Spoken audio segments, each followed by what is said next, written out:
कौशल्य विकास आणि मनोरंजक खेळ या बाळासाहेब शेंदुरकर यांच्या 7व्या पुस्तकाचं प्रकाशन दिल्ली येथे संपन्न झालंय. 98वे अखिल भारतीय मराठी साहित्य संमेलन दिल्ली येथे विधान परिषदेच्या उपसभापती श्रीमती नीलमताई गोरे यांच्या शुभहस्ते आणि साहित्य संमेलनाचे आयोजक श्री संजय नहार, बालभारतीचे किशोरचे संपादक Shri Kiran Kendre, Shrimati Sangeetatai Barve, Shri Toshere saheb, advocate Jayprakash Somani, supreme court Delhi Prakash, Shri Ghanshyam Patil यांच्या प्रमुख उपस्थितीत कौशल्य विकास आणि मनोरंजक खेळ हे बाळासाहेब शेंदुरकर यांचे 7वे पुस्तक देशाची राजधानी दिल्ली येथे प्रकाशित करण्यात आले. सरहद संस्था तालकटोरा स्टेडियम दिल्ली येथे हा प्रकाशन सोहळा पार पडला. यावेळी शेंदुरकर सर यांनी स्वागताध्यक्ष शरदचंद्रजी पवार साहेब यांचीही 6 जनपद येथील त्यांच्या दिल्ली येथील निवासस्थानी जाऊन भेट घेतली.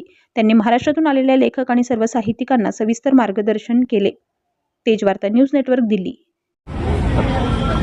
बाळासाहेब शेंदुरकर सर, नमस्कार. आज या 98व्या अखिल भारतीय मराठी साहित्य संमेलनाचं जे संमेलन चाललेलं आहे दिल्लीमध्ये, की जे 1954 नंतर पहिल्यांदा होत आहे. आम्ही ज्यात भाषेचा दर्जा मराठीला मिळाल्यानंतर पहिल्यांदा ते होत आहे. नरेंद्र मोदींच्या हस्ते त्याचं काल उद्घाटन झालं. इतक्या भव्य दिव्य समारंभामध्ये आज तुमचं नीलमताई गोरेंच्या हस्ते प्रकाशन झालं 2 पुस्तकांचं, आणि तुमचं खूप खूप अभिनंदन. आणि थोडंसं ह्या 2 पुस्तकांचं कोणतं प्रकाशन झालं याची थोडीशी माहिती थोडक्यात प्रेक्षकांसाठी द्याल ना? नमस्कार. भारताची राजधानी दिल्ली या ठिकाणी 98व्या अखिल भारतीय मराठी साहित्य संमेलनानिमित्त माझं कौशल्य विकास आणि मनोरंजक खेळ हे पुस्तक आपल्या सभापती आदरणीय नीलमताई गोरे यांच्या शुभ हस्ते, आणि हा भव्य आणि दिव्य कार्यक्रम महाराष्ट्र सोडून या ठिकाणी दिल्लीमध्ये यशस्वी केला. असे संयोजक आदरणीय संजय नहार साहेब या कार्यक्रमासाठी उपस्थित होते. अनेक साहित्यिक होते आणि त्यांच्या सगळ्यांच्या शुभ हस्ते माझं कौशल्य विकास हे 7वं पुस्तक या ठिकाणी प्रकाशित केलेलं आहे. या पुस्तकामध्ये मी शालेय विद्यार्थ्यांसाठी जे काही छोटे मनोरंजक खेळ असतात त्याची माहिती याच्यामध्ये ठेवलेली आहे. कारण त्या मनोरंजक खेळ खेळत असताना एखादं कौशल्य त्याचं डेव्हलप होतं आणि त्यातूनच ऑलिम्पिक दर्जाचा एखादा खेळतो आणि म्हणून या पुस्तकामध्ये ऑलिम्पिक खेळाडूंचा परिचय व्हावा. आपले ऑलिम्पिक वीर जुने नवे या सर्वांची माहिती मी या ठिकाणी कलर पेजमध्ये टाकलेली आहे. अभिनव बिंद्रा असेल किंवा आपले जॉलिंग थ्रो म्हणजे भालाफेकपट्टू आपले नीरज चोप्रा, परत मेजर ध्यानचंद, त्याचबरोबर कुस्तीमध्ये ज्यांनी वैयक्तिक क्रीडा प्रकारात मेडल मिळवून दिलं भारताला असे खाशाबा जाधव, अशा प्रकारचे. त्याचबरोबर पॅरिस ऑलिम्पिकमधली मनू भाकर की जी महिला असून तिने 2 मेडल आपल्या देशाला ऑलिम्पिकमध्ये मिळवून दिले. अशा प्रकारची माहिती या खेळामध्ये मी या पुस्तकामध्ये टाकलेली आहे. आणि छोटे छोटे खेळ, त्यातून कौशल्य, आणि मग एखादा खेळाडू हे असं पुस्तक वाचून किंवा शिक्षकांच्या मार्गदर्शनाखाली एखादा खेळाडू हा ऑलिम्पिकला जावा हा माझा हेतू आहे. आणि त्यामुळं मी या भव्य आणि दिव्य अशा सोहळ्यामध्ये मी याला एक असं म्हणत सर ॲडव्होकेट साहेब की अवघाची रंग एक झाला जैसा रंगी रंगीला श्रीरंग या दिल्लीमध्ये अशा प्रकारचं वातावरण, काय ते पाहुणे, काय ते साहित्यिक, काय व्यवस्था मस्त होती. आणि 4 सभागृहामध्ये वेगवेगळे प्रोग्राम याच्यातनं, आणि पूर्ण भारतभरामध्ये जिथे जिथे महाराष्ट्र मंडळ आहे, कर्नाटकमध्ये महाराष्ट्र मंडळ आहे, हैदराबादमध्ये आहे, सगळी महाराष्ट्र मंडळं येऊन त्यांचे परिसंवाद साधतायत. खरंच एक खूप मोठी ही जे ज्ञानाची यज्ञ होता, ज्ञान यज्ञ ज्याला आपण म्हणतो, तो यज्ञ इथं होता. आणि मला हे सगळं तुमचं पुस्तकाचं बघितल्यानंतर असं वाटतं की हे पुस्तक फक्त मराठी मुलांसाठीच राहू नये, तर याचं लवकरात लवकर तुम्ही हिंदी भाषांतर पण करावं आणि इंग्रजी भाषांतर पण करावं आणि हे जागतिक लेवलला तुमचं जावं. आणि हे पुस्तक महाराष्ट्र शासनाच्या एक सहाय्यक पुस्तकामध्ये सुद्धा तुम्ही नोंदणी करा. त्याची पुण्यामध्ये एक नोंदणीची वेगळी प्रक्रिया असते. ती नोंदणी केली की ते संपूर्ण ग्रंथालयांना ते कळवतात आणि खूप छान सगळ्या महाराष्ट्रातल्या लोकांना ते वापरता येईल. आणि हे कितवं पुस्तक तुमचं सर प्रकाशित झालं? 7वं पुस्तक मी प्रकाशित केलेलं आहे विद्यार्थ्यांसाठी समाज उपयोगी व्हावं म्हणून.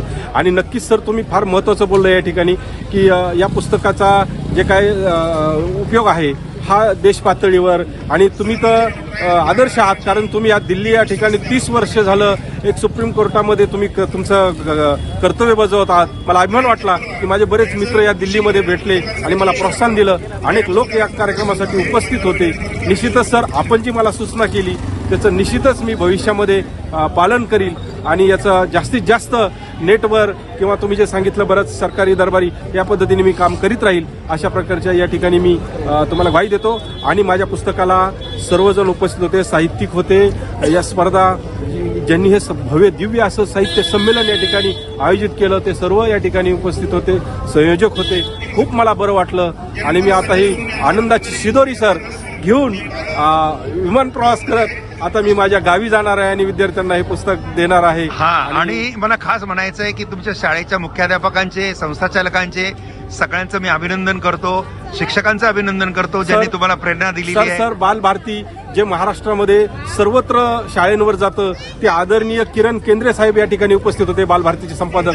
त्याच्यामुळे माझा खूप आनंद द्विगुणित झालेला आहे की असे शिक्षण क्षेत्रातले परत साहित्य क्षेत्रातले दिग्गज या ठिकाणी उपस्थित होते आणि खरंच या दिल्ली देशाची राजधानी मला खूप आज आनंद झालेला आहे सर. आणि दिल्लीत एवढं चांगलं पुस्तक प्रकाशित होणं हे खूप मोठा सन्मान आहे आणि मला वाटतं ही तुमचं वय तर काहीच नाही आहे, पुढे तर तुम्हाला भरपूर करायचं आहे आणि तुम्ही 7 पुस्तकं प्रकाशित केलेली आहे आणि आमच्या सगळ्यांच्या शुभेच्छा तुम्हाला. तुम्ही लवकरात लवकर जास्तीत जास्त पुस्तक प्रकाशित करो आणि चांगलं मार्गदर्शन आपल्या देशातल्या लोकांना करो. सर हे मी पुस्तक अर्पित केलेले भारतीय क्रीडा क्षेत्रामध्ये ऑलिम्पिकचे स्वप्न पाहणारे व त्यासाठी प्रचंड कष्ट घेणारे खेळाडू, क्रीडा संघटक, शिक्षक, मार्गदर्शक यांना हे पुस्तक मी समर्पित करतो, अर्पित करतो सर.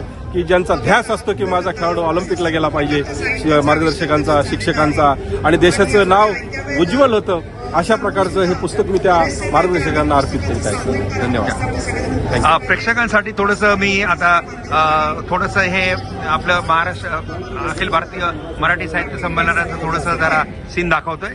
कसे सभागृह चाललेले आहेत, इकडे मागे बघा कशी वेगळी कवी संमेलन आहे आणि मोठं स्टेडियम आहे, खूप मोठं स्टेडियम आहे, आतमध्ये खूप मोठा हॉल आहे, ताल कटोरा म्हणून स्टेडियम आहे. इथे मराठ्यांनी छावणी टाकली होती आणि बादशाहला जिंकलेलं होतं आणि ब्रिटिशांना पण हैराण केलेलं आहे. असे सगळ्या इतिहास या ताल कटोरा स्टेडियमला आहे आणि खूप छान वाटलं.